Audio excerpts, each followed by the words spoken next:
Once again, we welcome you to Moving Forward with Young Voices. We are very happy to welcome to the program this week, Victoria Pazos. Victoria, this is our first time meeting you, so take a moment, if you would. Tell us a little bit about yourself and about your background and what you do. Okay, so nice to meet you all. I'm Victoria from Spain, from the rural Spain, the north of it. I moved to Madrid when I was 18, and there I study international relations. I have like a little work experience in an NGO in the Netherlands when I studied there, and then I moved on to Buenos Aires where I did an internship in the Spanish embassy too. So yeah, I'm really into politics and what's going on the EU right now. That is what we are talking about. So yeah, I'm looking at your article from moderndiplomacy.eu. It's titled "The EU Migration and Asylum Pact is Already Falling Apart." And I have to admit, when I hear about immigration and migration and asylum stories, and particularly some of the kind of more difficult news, there's a lot of that coming out of the EU these days. Talk to me a little bit about what this pact was, which was signed just a little over a year ago, and then let's talk about why they're having some trouble with it. yeah, the thing is, migration has been a problem for Mediterranean countries in the EU for a long time. But now everybody's talking about it because they try to do something about it at the end. Now, like we've been suffering for like 20 years, but now they are doing something. And what they are trying to do is not okay. It's not okay because it's going to be a waste of money and because it's dividing all the continent in a moment, like a really geopolitical problematic moment, where all of us need to be unified. So the thing is, the pact talk about mandatory solidarity. This is that there's a lot of people coming to the EU, but especially in Mediterranean countries. It's true that there's not the same amount of people coming to Spain, Italy, Portugal, than to maybe the Netherlands or Poland. So they decided that all those people that come to Europe need to be relocated. So if you don't want to accept all the migrants that are coming, you need to pay to the EU for all the migrants that you reject to come into your country. So that's a really big issue. For example, Poland is really against it because they say they don't have the capability for do that, and they already have a lot of migrants from the UK, but they want to give them more. It's becoming a really big issue. Wow. And that's, this was one of the questions that I had was, where do all of these migrants and asylum seekers come from? Obviously, I could see Ukraine being a very ready source of that. But what are some of the other nations that EU member countries are seeing these asylum seekers and migrants coming from? It depends a lot on the country. But it's true that, for example, in Spain, we have a lot of immigration from Morocco, Algeria, all come from Mediterranean, especially to the Canary Islands. It's true that, for example, Italy and Spain have a lot of migration too from Latin America. Because of cultural similarities, they usually come more from our countries than others. So yeah, it depends on, but they are really focused, especially on people who come from Northern Africa, because they cross the Mediterranean in boats. That is a really difficult and dangerous route. So they are really worried about that.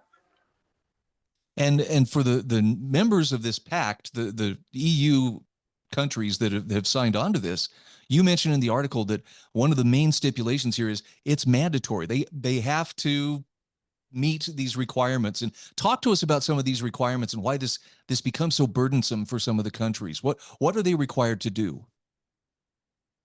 They say that if you don't accept the amount of immigrants that they are gonna assign to you, because they are gonna assign to you, not have like an agreement, you have to pay 20,000 for each 20,000 euros for each immigrant you don't want to relocate in your country. But it's not just that. The thing is, like, everything in the EU is really, really bureaucratic. So when an immigrant comes to your country, you have to register the immigrant, and you have to pay for all the time the immigrant is in your country, and then paying for that immigrant to go to another country. So it's a lot of money waste on that person, It does sound burdensome. And of course, you mentioned in here too, there's, there are language barriers that are faced, cultural barriers that come into play here. Um, did you mentioned some of the countries have pushed back, but why did so many go along with it? Did they just feel they had no better alternative? I mean, I think, when maybe some countries are not really agree with this pact, but they need the EU for another things that they are doing or for another agreements. For example, we have a lot of fishing problems and agreements with agriculture. We have a lot of protests about agriculture. So a lot of countries say yes to this because they want a yes from the EU for another things, So I feel like that's the thing going on there. It's it sounds as though it's well intended, but this kind of central planning doesn't necessarily mesh with reality very well, given that, as you point out in your articles, some of these countries have more limited resources than others.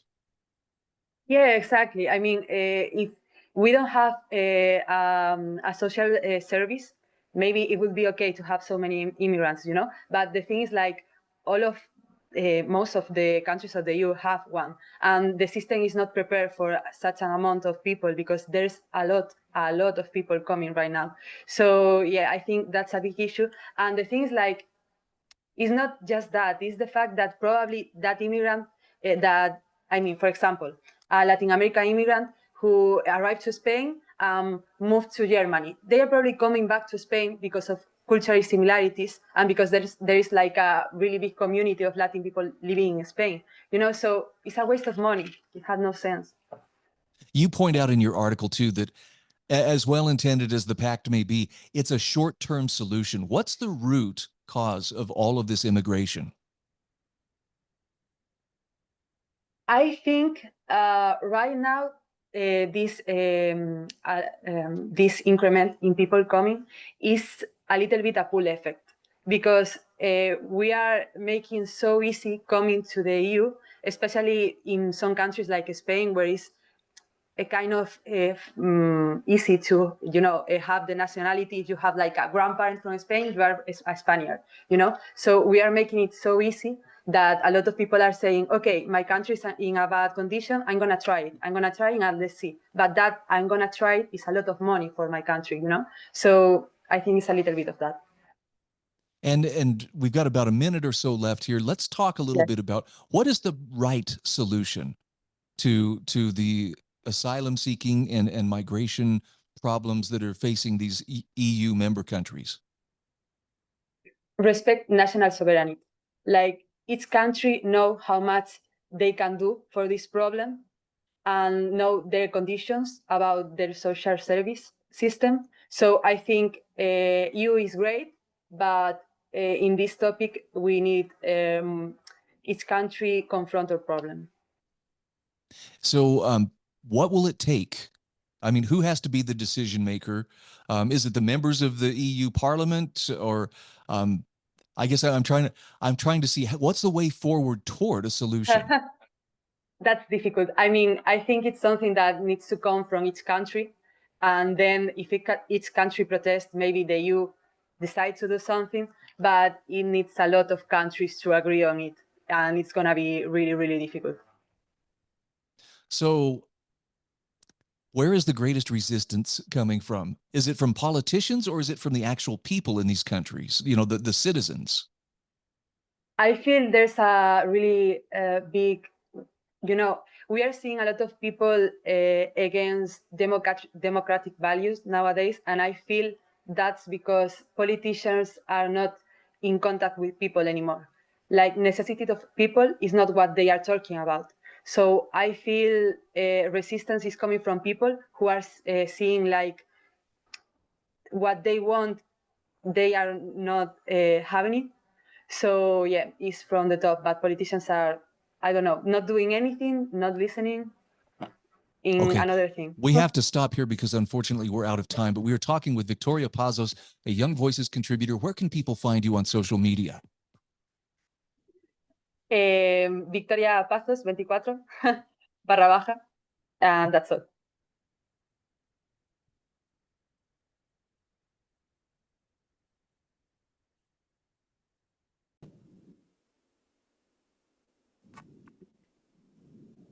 Welcome back to Moving Forward with Young Voices. Hey, we're happy to welcome Gabriela Blanco back to the program. Gabriela, it's good to see you once again. For those meeting you for the first time, take a moment, tell us just a little bit about yourself. Yes, absolutely. I was born and raised in Havana, Cuba. I lived there until I was 24. I now live in Austin, Texas, here in the United States. And I've been blessed enough to be able to work with organizations like the Dissident Project. Basically, our goal is to educate younger American audiences regarding what it looks like to grow up under a socialist or communist regime, in this case, and hopefully help young voters make smart decisions in the future and just get the word out there. So that's pretty much what we do today. Well, I'm looking at an article that you've written for realclearworld.com. It's titled The Fruit of Authoritarianism in Cuba. And I have to admit, when I saw the title, I thought, oh, I understand exactly what she's going to be talking about here. I didn't, because I didn't realize. I mean, you talk about how Cuba has, people who are concerned about human rights have pointed at Cuba for many, many years and said, this is not good. There's a lot of human rights violations going on. I did not realize that children, though, were especially vulnerable under the authoritarian regime. Tell me a little bit about some of the particular dangers that children face.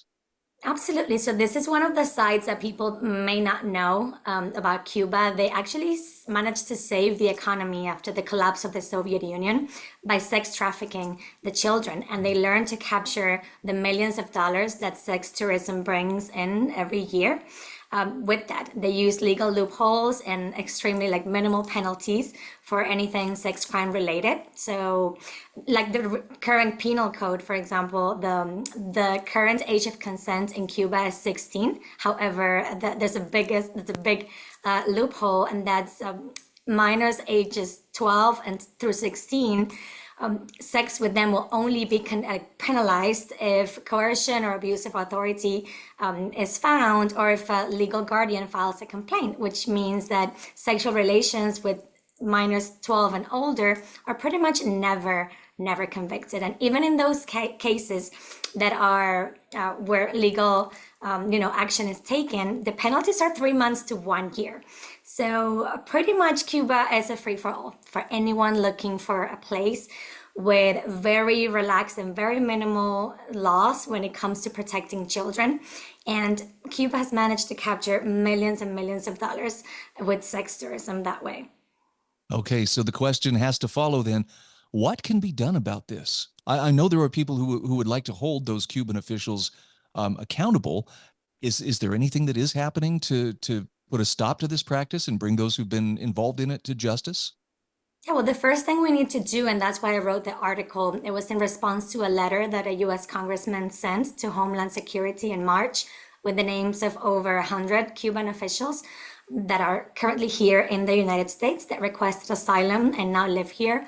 And he was requesting for further investigation and, if applicable, for the deportation of these individuals as the first step to starting to take them accountable, because they have managed to profit off the exploitation of children in Cuba for decades, and now they get to retire in the United States along with those actual victims that also received legal asylum over here. So what we're hoping to do is starting to have some accountability, and for the US immigration system to look into these cases, especially with the current administration. They seem, willing to want to look into it. So we're hoping that they'll finally start with this list, and for the future, for more restrictions for anyone that has been involved with the Cuban legal system, whether you were working in the judicial branch and you were just, handing out sentences, or you were enforcing the law on the streets as a police officer. You were part of that system of oppression that profits of the trafficking of people, especially of children.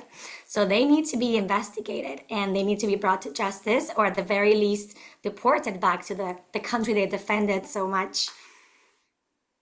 So when you were growing up in Cuba, you mentioned in the article, you saw minor classmates and friends that would spend time with older foreign tourists as a quick way to make money. Now, what was all of that sex trafficking, or I guess what I'm asking is, can there be anything innocent about those kind of encounters, or is it all pretty much on the dark side of things?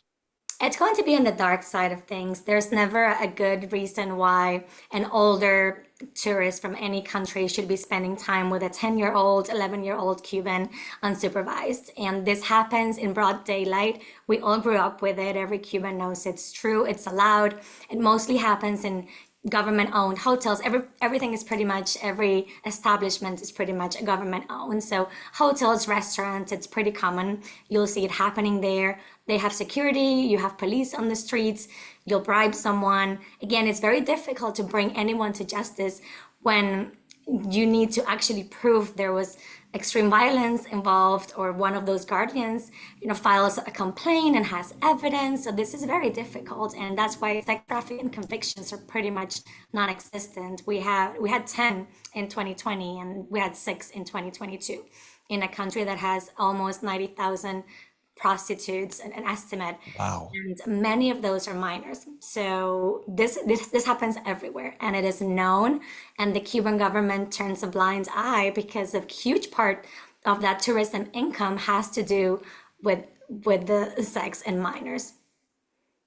So where does a solution begin for a problem like this? Is it you mentioned that many of these are former Cuban officials that have quietly emigrated to the US, and they're living lives like nothing else happened, but their victims are still kind of bearing the scars and emotional baggage that goes along with, having been a part of this. Do these people who are involved, do they face justice here in the U.S.? For that matter, the patrons of these underage, companions, where do they face justice? Right. So the first thing that needs to happen is obviously a change of system, a change to the penal code, and for actual protections around children to exist. We're not going to find those in an authoritarian country that really profits off of that, and really needs less parental protection and less just protection in general of individuals, minors and adults, because that's how they survive. The important part about the United States involvement is because most of them migrate over here. And so for decades, if there hasn't been any consequence of that, that needs to change, because people need to realize that before they get into any involvement with a government like this, that there will be consequences, and that if you ever plan on leaving for any other country, not just the US, that you will be persecuted to the full extent of the law, because these people may not have a criminal record in Cuba or in the US, but they are criminals, and they have actively been involved in perpetuating this type of sex trafficking and trafficking of humans in general. So, yeah. Wow. I'll admit, this is the first that I've ever been made aware of this, and it's stunning. And yet you point out in your article, it's not just a legislative failure on the part of policymakers in Cuba, but that actually the type of government, the authoritarian type of government that they have, sees the family as a threat. This is a logical conclusion of where you end up with that kind of ideology. Exactly. This is just another example of how the Cuban government needs a weak family unit, needs children vulnerable, needs women vulnerable. Cuba has forever, since the revolution, have been pushing for abortion, divorce, less parental control, and more time for those kids to be spending in government institutions. So just really everything around the kids and the family units. So that's the first thing that will need to change, and it will never change until that government is out. And we've only got about a minute left here, but how does that government go out? Is it something that's going to have to happen from within, from Cuba, or is it something that's going to require some help from outside of Cuba? It's going to have to happen from inside of Cuba, but we need international support. We need every organization that has been supporting the Cuban government and funding the Cuban government, and every tourist that plans on going to Cuba to stay at a government institution, to spend money over there, to look for, the entertainment that they're not going to find over here. We need all of that to stop, because that's the pipeline that has been keeping them going. So it needs to be a joint effort.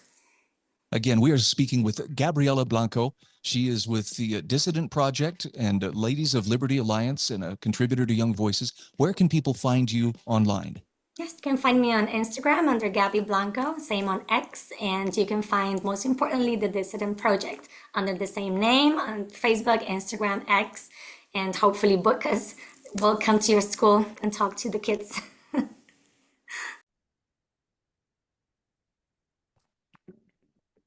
And we are back. This is Moving Forward with Young Voices. Happy to welcome Ian Golan back to the program. Ian, this isn't your first time on the show, but for folks who are meeting you for the very first time, take a moment to tell us about who you are and what you do. It's a pleasure to be with you, Brian. Yeah, I've been before talking about conscription, but I live in Finland, so I'm also kind of interested in the nicotine policy as well. I work with Students for Liberty. I'm a national coordinator here in Finland, and I'm the executive publisher for Speak Freely magazine, which is like a European magazine run by Students for Liberty as well. I'm looking at an article you've written for Modern Diplomacy about how you're a non-smoker, but you still don't want high cigarette taxes.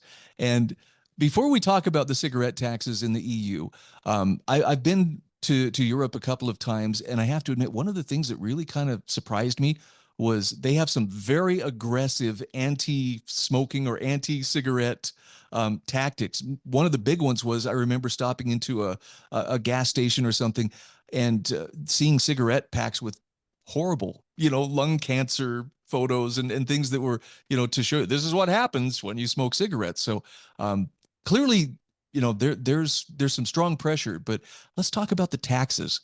Why is raising taxes as a means of discouraging cigarette smoking, why is that not a good idea? Well, I think even in the Bible, you can see that banning things didn't work out for God even. So how can people do it? But basically the problem is the taxes on cigarettes are so high at the moment that further bans will only fuel the black market. So I think the European Taxpayers Union Association has provided a study where they say that basically, even though the taxes on cigarettes are supposed to increase by 30%, the actual revenue of the government will further fall down. So there won't be even like the tax revenue benefit to the new tax because the taxes are so high. People will just, go to black markets. I think there's this very interesting example of Great Britain where there has been the amount of cigarettes people smoke for the last 10 years has been pretty stable. So people smoke, just the same amount, but the amount of legal cigarettes that were sold has fallen sharply. So there has been like a fall by 40% in how many legal cigarettes have been smoked by people. So this means that obviously people are going to the black market, and there's like, you can see, if you go to England, you can see that there's like illegal packets of cigarettes which are not marked by the authorities out there, and people are just going to the black market, which is a huge problem. Oh, it's got to be great news for some enterprising black marketeer. Well, people want this and they'll pay a premium price for it. So, I'll fill that need. But of course, now you have more illegal activity, things that have to be done in the shadows. And I would assume that possibly could maybe lead to some corruption on the part of officials who are charged with enforcing those regulations. Yeah, there's definitely a lot of that going on, but there's also a lot of violence, which is, I think, the bigger problem. So if you look there, because there are still legal businesses which don't sell tobacco in many of the countries, but now they face this violence from the gangs which don't work under the law. So they actually do like fire bombings on the legal shops, and there's like it's kind of crazy. So Australia, wow, which is one of the countries which had some of the strictest rules for a while. So for instance, you talked about the European packaging, but in Australia, they actually would mark on each cigarette. Quite recently, they did this regulation where there's like a word, there's like text saying that cigarettes kill on each cigarette. So it's not only the package. And so they have been like at the frontier of like fighting against tobacco with high taxes and such, and this has backfired disastrously. So I think The Guardian, which used to be the publication which was very pro all the tobacco taxes, has admitted that Australia doesn't work, and that the gang violence and all the sort of issues that they have created are absolutely not worth it. So it's kind of interesting to see this sort of very basic libertarian principle that you just should let people play out in the real world and show what disastrous consequences of regulation you can see. Well, it does definitely seem to be more evidence that prohibition of whatever, you name it, whether it's alcohol or some type of illicit drug or, cigarettes, prohibition. If people want a particular product, they're going to find a way to get it. By the way, I don't mean to catch you off guard, but I'm just curious, a pack of cigarettes in the EU, just what's kind of an average cost? How much does it cost to buy a pack of cigarettes? That's a bit tough. So, for instance, I used to live in Luxembourg, which is this country, which is like this very small country in between Belgium, France, and Germany. And what they do there is they have very low taxes on the cigarettes. So everyone from like Germany and France comes in. So I believe a packet of cigarettes would cost €6 in Luxembourg, but outside of Luxembourg, that could be like 10, even €15. In some of the most extreme cases. So it's a lot of money and especially if someone is smokes a lot, it makes sense to even like make a trip to Luxembourg and spend all this time and gasoline on the way just to buy like loads of cigarettes in Luxembourg. Okay, so taxing and otherwise prohibiting things like that or discouraging things like that will have some unintended consequences. Is there a better way to approach trying to persuade the public or to shift public attitudes towards smoking to where less people would want to smoke? Most definitely. So I think the easiest approach should be, let's look at the countries that do it the best. And Sweden is the country that has the lowest rates of smoking. So I think EU average is around 20%, and Sweden is at 5% of people smoking. So let's see what Sweden did so good. And what they did is simply they searched for alternatives. So it's very hard to like quit smoking on its own. But it's the nicotine, which is like the addictive substance. But nicotine on its own is much more healthy. I wouldn't recommend it, of course. But if you have to choose between two evils, this is the best way to reduce the harm of smoking. So they came up with all those very elaborate nicotine products. There's like they have like the snus, which is like a nicotine pouch. I think they're called Zins in America.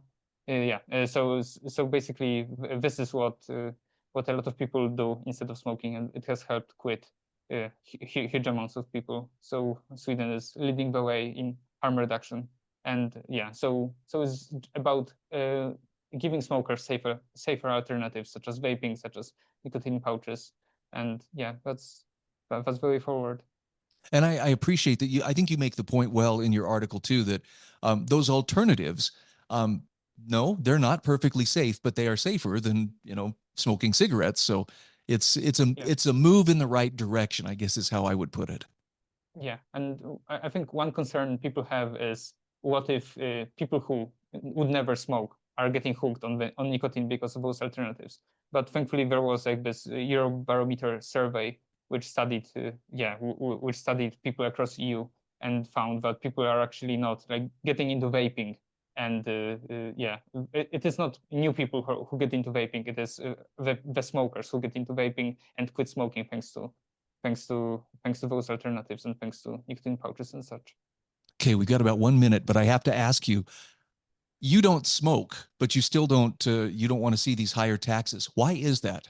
Why would a non-smoker oppose higher cigarette taxes?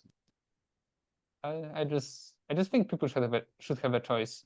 I had this interesting experience in Serbia, where this is the only country where people actually still smoke indoors, and I did kind of hate that. But I think as long as there's like no secondhand smoke, and we should just let people do with their lives as they want. I think smokers deserve freedom as well. I have to tip my hat to you for being, I think a good advocate of the personal principles of liberty, which means sometimes people will do things you don't agree with, but you're willing to let them make their own decisions. Again, we're talking with Ian Golan. Ian, where can people find you on social media so that they can follow your work as well? Yeah, you're welcome to follow me on Twitter at Ian Golan on X, as it is called now. That's okay. I'm sticking with Twitter. I'm not giving up on the name. Hey, thank you so much for your time. Great to visit with you. Thank you very much. It's a pleasure.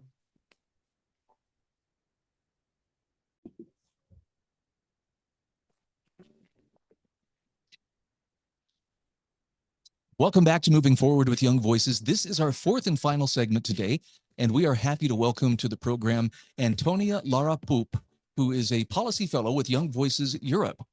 Antonia, very nice to meet you. Tell us a little bit about yourself and what you do.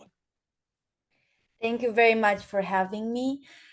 So I am a Romanian that is currently based in the United States, where I am a Fulbright scholar at Georgetown University, working on foreign and security policy issues. My, let's say, well-known and well-loved area of research is Black Sea security, but also I examine transatlantic affairs writ large. Prior to that, I also studied and worked in Paris, but my primary professional activity that I'm still proud of today is the fact that I was a policy advisor working with the youngest chairman of the Defense Committee in our legislature in the National Parliament. So I'm very happy to be here and share my thoughts with you. I'm looking at an article that you've written for EU Reporter on strengthening cyber offensive capabilities. EU member states cannot wait after Brussels. And first of all, let's talk a little bit about cybersecurity. We kind of take for granted that all of the online world, both private as well as the governmental systems, are going to work until they don't. And clearly there are some bad actors out there who are either hacking to steal from people or to steal information or to just cause mischief. Talk to me about what do these European Union members, first of all, where do they stand in terms of protecting their cyber defense infrastructure? I would assume that's something they take seriously, but it sounds like there's room for improvement. Here, I think that there are two layers of the response. First of all, we have the EU member states acting as national governments. And I think that here we have, of course, different levels of maturity. We have countries on the eastern flank who are more inclined to, or have been more inclined for a while now, to invest more in their cyber defenses because they've seen and they know what Russia means. And Russia, we all know, it's the biggest security threat that Europe is facing right now. And in that sense, I would say that we have other countries that are not so inclined to invest in cyber defense capabilities because they are not the first countries that are targeted by these malicious actors. But I think here it's important to say that when we are talking about the risks and the actors that interfere in our cyberspace, we not only have state actors, but we have cyber criminals, hacktivists, and basically a wide range of non-state actors that can access our cyber environment and create disturbance. So you don't necessarily have to be a country that is at war or a country that has pissed off China and Russia to be a target. In the second layer of the response, we have the European Union, which, because has all its major decisions on topics concerning security, has to be taken by unanimity. We, of course, have the lowest common denominator that basically led us to have cyber defenses at the EU level that are only cyber defenses. And in my piece, and I very much stand by this point of view, that it's high time that the European Union does more for cyber offensive capabilities. I very much think that the security situation in which Europe is right now shows us that, at least in the cyber environment, offense is usually the best defense. And I believe that investing in cyber offensive capabilities will ultimately have a deterrent effect on our adversaries. Very interesting. I'll admit this is a world in which, or this is a subject in which I'm not well informed, but thanks to you, I'm becoming better informed. But I didn't realize that the EU, and I'm sure there are other nations and groups out there that have taken more of a defensive, passive posture. But you make a very strong case that if you can't retaliate against someone who is up to cyber mischief, really you aren't even in the game. You're not in a good position. Yeah, and in that case, we saw my country, which has been one of the largest suppliers of aid, military aid, but also humanitarian aid to Ukraine, that has been a target for the Russian cyber attacks. We have seen 86,000 cyber attacks targeting Romania's electoral system. We just had presidential elections. So there is a geopolitical risk associated with that. And cyber, although I don't think that cyber will be the first and main domain in which wars of the future will be fought, and Ukraine showed us that we are in an area where conventional warfare is very, very very widely used still. I think that we can see cyber capabilities being used to limit these countries' policy autonomy, and which is why I think we should move forward as nations first and foremost, but also as a European construct in the wider sense. You mentioned that Russia is one of the countries that is watched very close for cyber. I'm going to just say cyber warfare. They are very dedicated to cyber attacks. Talk to me about China. Are there similar concerns about where China is in terms of the cyberspace? I think clearly we have seen Chinese criminal linked groups that are using the cyber capability to, again, limit the country's policy autonomy or direct the foreign policy stance in a certain way. And one specific case is that last year, when it comes to the US, we already know the Sal typhoon is a wide notice case. But for Europe, many European lawmakers, 3 of them from Romania, were attacked because they are part of pact, which is an alliance against China that is global. Their data was attacked by these cyber folks directed from China in order to access their data, to collect intelligence and ultimately silence them, because they were speaking against what China is doing in terms of human rights, in terms of security agenda, and basically threatening our European way of life. Okay, we've got about 1 minute left, Antonia. I want to ask, you mentioned in your article, these member nations should not be waiting for Brussels before they start to act on their own. Talk to me about why that's important, that they don't wait for that central okay. Because the European Union's decisions on cyber defense are very much still dependent on all the countries agreeing to the way forward. And I think that it will not happen anytime soon. Why is that? Because if we do not have a threat perception that is widely accepted, not speak about China, but not even for Russia, we can speak of a common threat.